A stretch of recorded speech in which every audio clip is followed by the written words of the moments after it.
بھائی بڑا لمبا چوڑا سوال بھیجا ہے۔ زکوٰۃ سے روزنامہ مقرر کرنا یا ماہانہ مقرر کرنا جائز ہے یا نہیں ہے،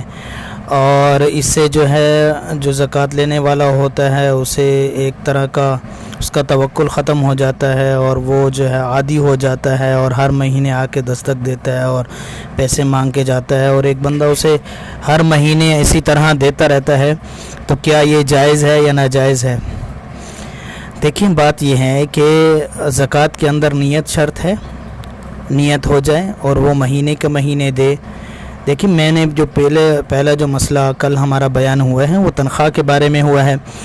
اور تنخواہ جو ہے وہ عوض کے بدلے میں ہوتی ہے، اور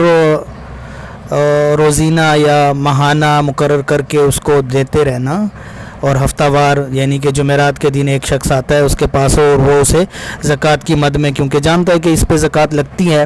تو اسے زکوٰۃ کے مد میں پیسے دے دیتا ہے، تو بالکل جائز ہے، ناجائز نہیں ہے۔ اور ماہانہ مقرر کر دیتا ہے کہ فلاں شخص وہ مہینے کے مہینے ان کے پاس آتا ہے اور آ کے کہتا ہے کہ میں آپ سے ملاقات کر لوں، یا ان سے جو ہے آ کے ملتا ہے، تو انہیں معلوم ہے کہ یہ مہینے کے مہینے آتا ہے اور یہ زکوٰۃ کا مستحق بھی ہے، فیملی ہے اس کی، بال بچے ہیں، تو وہ اسے زکوٰۃ دے دیتا ہے، تو بالکل جائز ہے، اس میں کوئی حرج نہیں ہے۔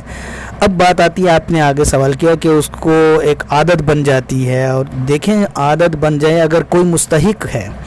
اور وہ مستحق ہی ہے، مسلسل چلا آ رہا ہے 5 سال سے 6 سال سے، لیکن وہ ماہانہ کیوں آ جاتا ہے اور وہ مستحق ہے، تو اسے زکوٰۃ دینا جائز ہے اور اس کے لیے لینا بھی جائز ہے۔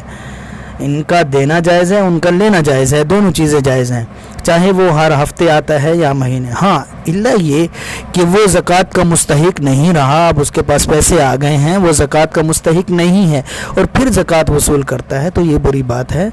اور جو ہے اس کا گناہ بھی ہے، تو اسی لیے ایسا نہیں کرنا چاہیے، ورنہ جب تک وہ مستحق ہے تو وہ ہر مہینے آ کے زکوٰۃ کے پیسے وصول کر سکتا ہے، توکل کے خلاف اور کسی چیز کے خلاف نہیں ہے۔ واللہ اعلم بالصواب۔